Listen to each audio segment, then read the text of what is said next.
কোথায়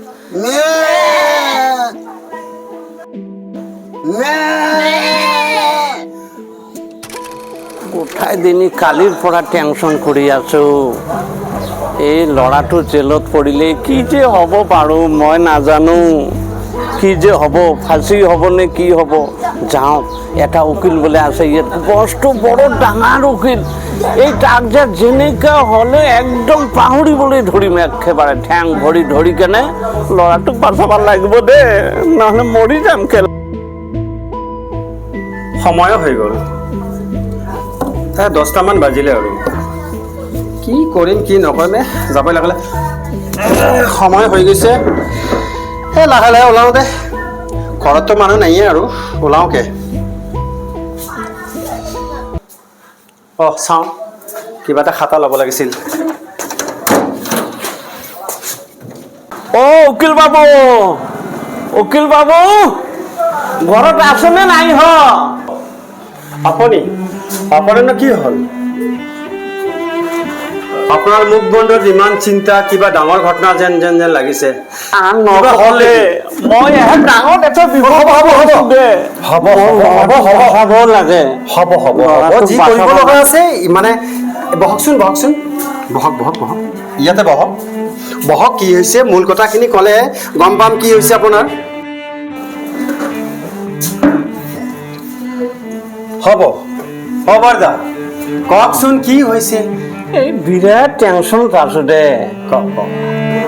উকিল বাবু, 1 বছৰ হ'ল দিন দুপৰত মোৰ ল'ৰাটো এটা মাৰ্ডাৰ কৰিছে। এতিয়া মই শুনি আছো কালি বোলে লাষ্ট ডেট, কালি বোলে কি ফাঁচি দিব নে কি। মইতো চিন্তাতে গোটাই কালি 3 দিনৰ পৰা মই খোৱা নাই।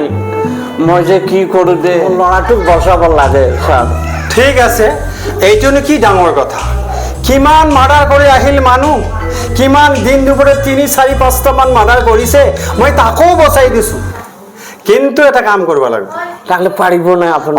পাৰিম, কিন্তু আপোনাৰ ল'ৰাটোক বচাবলৈ হ'লে আপোনাৰ ল'ৰাটোক মই যি যুক্তি দিম, যি কৰিবলৈ ক'ম, সেইখিনি কৰিব লাগিব। হ'ব। আচ্ছা, হ'ব যদি আৰু এটা কথা আছে, আপোনাৰ ল'ৰাটোক মই বচাম, তাৰ বিনিময় স্বৰূপ মোক 5 লাখ টকা দিব লাগিব। ছাৰ, আপুনি চিন্তা নকৰিব, মোৰ ল'ৰাটোক বচাই দিয়ক। মই 5 লাখতকৈ আৰু 15 লাখ দি দিম। হয় নেকি? তেনেহ'লে মোৰ ল'ৰাটোক বচাবই লাগে। ঠিক আছে বাৰু, তেনেহ'লে আপুনি টকাৰ চিন্তা কৰক, মই আপোনাৰ ল'ৰাৰ চিন্তা কৰি আছোঁ। আপোনাৰ ল'ৰাক মই কেনেকৈ বচাব লাগে সেইটো মোৰ দায়িত্ব, আপুনি টকা গোট কৰিব এইটো আপোনাৰ দায়িত্ব। গম পাইছেনে? টকা মোৰ আছে। হয় নেকি? তেনেহ'লেতো কোনো টেনশ্যনে নাই। এতিয়া ক'লে মই এতিয়া দিব পাৰোঁ। ঠিক হ'ব দে। মোক এতিয়া নালাগে, আপোনাৰ ল'ৰাটোক বচাবৰ কাৰণে মই যথা চেষ্টা কৰিম আৰু বচামেই। এনি হাউ চিয়ৰ এণ্ড ছাডেন, পৃথিৱী যদি উলটিও যায় তথাপিও আপোনাৰ ল'ৰাটোক মই এনি হাউ বচালেকেই। 15 লাখ নালাগে, মোক 5 লাখ দিলেই হ'ব। এতিয়া আপুনি যাওক, যাই কিনে টকাৰ ব্যৱস্থা কৰক, মই আপোনাৰ ল'ৰাৰ ব্যৱস্থা মই কৰি আছোঁ দেই। আহক। নমস্কাৰ। ঠিক আহক। বাহ, বহুদিন পিছত এটা মাদাৰী কেছ আহিলে, 5 লাখ টকা পাম দে। এই 5 লাখ টকা পালে এই ওপৰৰ ছাদটো মই বনাব পাৰিম দে। গোবিন্দ হে কৃষ্ণ কলিয়া, তোমাৰ নামত শত প্ৰণাম।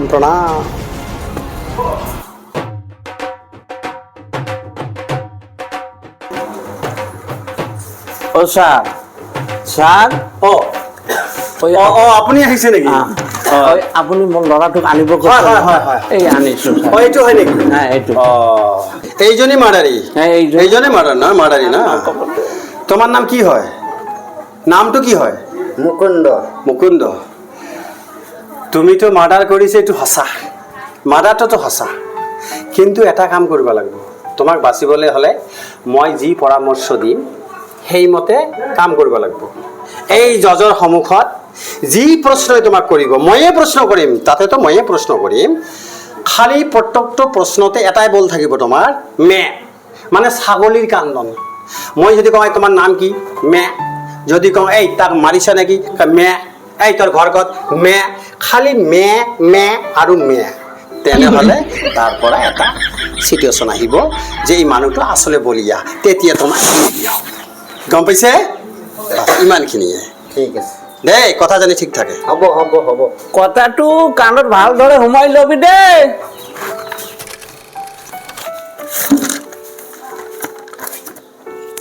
কেছ নাম্বাৰ 125 স্বামী মুকুন্দ রায় হাজির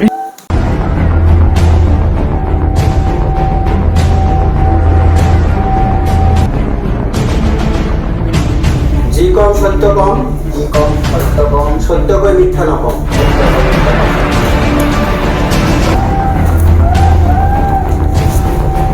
অৰ্ডাৰ অৰ্ডাৰ অৰ্ডাৰ ঠিক আছে মই যি কম সেই প্ৰশ্নৰ উত্তৰ দিব লাগিব গম পাইছে আপোনাৰ নামটো কি মই আকৌ একবাৰ কৈছোঁ দেই আপোনাৰ নামটো কি এইটো কি কথা মই সুধিছোঁ দেই মোৰ কথাটো ভালকৈ শুনিব মই কি কৈছোঁ মোৰ কথাটো মন কৰিব মই কি সুধি আছোঁ সঁচাকৈ কওকচোন আপোনাৰ নামটো কি তো বলিয়ে না কি হে আপুনি দিন দুপৰীয়াতে শশধৰ বৰ্মনক বোলে হত্যা কৰিছে এইটো সঁচা এইটো নহয় মোৰ প্ৰশ্নৰ জবাব দিয়ক মোৰ প্ৰশ্নৰ জবাব দিয়ক যে আপুনি শশধৰ বৰ্মনক হত্যা কৰিছে নেকি নেক্সট ৱাৰ্নিং দেই নেক্সট ৱাৰ্নিং মোৰ প্ৰশ্নৰ যদি ভালভাৱে উত্তৰ নিদিয়া তেনেহ'লে কড়া শাস্তি দিয়া হ'ব তোমাক গম পাইছে ফিৰ আকাও সুধিছোঁ এইবাৰ মন কৰিব আকাও সহজ মানে কওকচোন দিন দুপৰীয়াত আজিৰ পৰা প্ৰায় 1 বছৰ আগত এই ৰাজআলি বাটত কলেজৰ সন্মুখত শশধৰ নামৰ এজন ডেকাক আপুনি হত্যা কৰিছিল নে কিয় হত্যা কৰিছিল প্ৰত্যেক শব্দই আহে মে মে মে মেৰ বাহিৰে একো নাই দে ঠিক আছে হ'ব মেম যিজন মানুহ প্ৰত্যেক প্ৰশ্নৰ উত্তৰত এটাই মাতন বল আহে সেইটো হ'ল ছাগলীৰ কান্দন মে আৰু মে আৰু মে কাৰণ সি উচিত অনুচিত ভাল বেয়া শুদ্ধ অশুদ্ধ সি একোই বুজি নাপায় সেইজন মানুহ মোৰ মতে এজন মানুহক দিন দুপৰীয়াত মাৰ্ডাৰ কৰিব নোৱাৰে this is the impossible ma'am for my purpose ma'am সেইকাৰণে এই মহামান্য আদালতত মই টানি প্ৰাৰ্থনা জনাওঁ যে এইজন বলিয়া মানুহ স্মৃতিহীন মানুহ বুদ্ধিহীন মানুহ উচিত অনুচিত নজনা মানুহ এইজন পাগলা ফাটেকত প্ৰেৰণ কৰাটোহে ভাল হ'ব মেম গতিকে এই কেছটো তাক মুক্তি দি কেনে পাগলা ফাটেকত প্ৰেৰণ কৰাটোই মোৰ পক্ষে ভাল হ'ব মেম এইটোৱে মোৰ আপোনালৈ থাকিল অনুৰোধ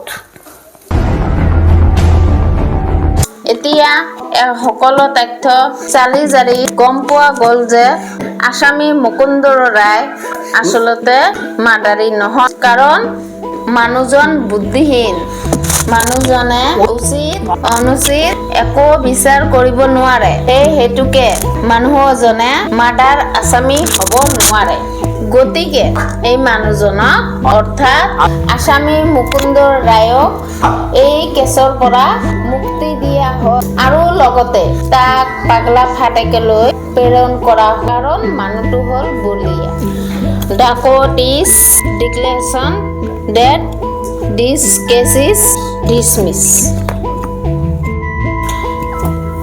Order.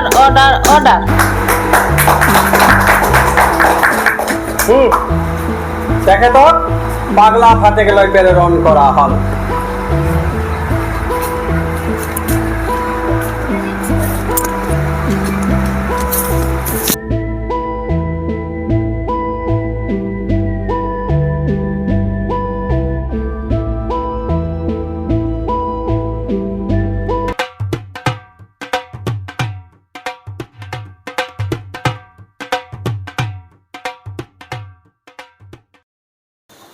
এই মুকুন্দ নাযাবিকে শুন শুন শুন শুন এই গাড়ী ৰবি ৰ যিকিয়ে নহওক আপোনাৰ ল'ৰাটো বিৰাট বিপদৰ পৰা আজি উদ্ধাৰ হ'ল নহ'লে চিৰজীৱন জেল নাইবা ফাঁচি জ্বলিব লাগিল হয় কিন্তু আপোনাৰ পৰা মোৰ যিটো চৰ্ত আছিল দিছ ইজ দ্য এগ্ৰিমেণ্ট যে আপোনাৰ ল'ৰাক যদি মই বচাব পাৰোঁ তেনেহ'লে আপুনি মোক অনুদান স্বৰূপ আপুনি মোক 5 লাখ টকা দিয়াৰ কথা আছিল সেই টকাখিনি দিয়ক সেইটো ৰোলটো কৰ্টত আছিলে কৰ্টত এই বুৰ্বক মই এডভকেট চিৰঞ্জিত ৰয় হয় মই তোমালোকক শিকাই দিছোঁ তাত ছাগলীৰ কান্ধন দিবৰ কাৰণে হয়তো মেটো শিকাই দিছোঁ নহ'লেতো তহঁতে বাচিব নাপায় এতিয়া মোক টকাটো দে 5 লাখ টকা যিটো এগ্ৰিমেণ্ট হৈছে সেই টকাটো দে ছাগলীৰ অভিনয় কৰিব নালাগে এইটো কোৰ্ট নেকি কিলা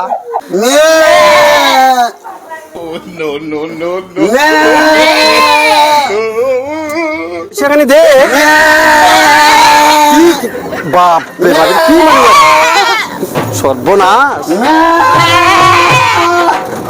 চালা কুকুৰ মানুহে কয় নহয় উপকাৰক অজগৰে খায় সেইটোৱে হ'ল আজি ধৰক সি মাৰিছে কালি জেললৈ গ'ল হয় কিমান কষ্ট ভগলে তাক বচালোঁ আৰু মোক সিহঁতে ছাগলী হৈ কেনে গুচি গ'ল মই টকাও নাপালোঁ মোৰ বাবু হ'ল ধেত তেৰিকা নহওকে আৰু যাওঁ